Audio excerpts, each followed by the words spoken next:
ప్యాకెట్ను ఒకసారి మరిగించిన తర్వాత రిఫ్రిజిరేటర్లో ఉంచితే దాన్ని మళ్ళీ మరిగించాల్సిన అవసరం లేదని అంటున్నారు.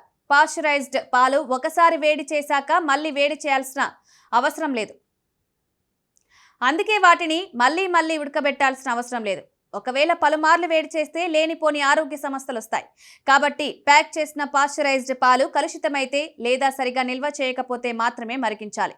లేదంటే ఒకసారి మరిగిస్తే సరిపోతుంది. ముఖ్యంగా మీ ఇంట్లో ఆవు ఉంటే దాని పాలను ఎక్కువసార్లు మరిగిస్తే అందులోని పోషకాలు మార్పుకు లోనవుతాయి. ఇలాంటి పాలను నేరుగా కూడా తాగవచ్చు. పాలను మరిగించడం వల్ల వేడికి సున్నితంగా ఉండే బి విటమిన్లు, B1, B2, B3, B6, folic యాసిడ్లు నశిస్తాయి.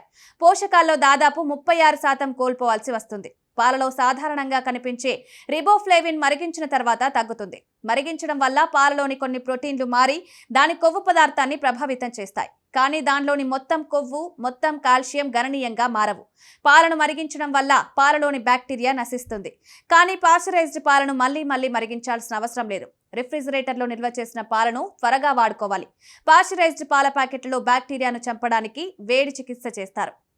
ప్యాకెట్ను అలాగే ఉపయోగించి రిఫ్రిజిరేటర్లో ఉంచినట్లయితే మళ్ళీ మరిగించడం అవసరం లేదు.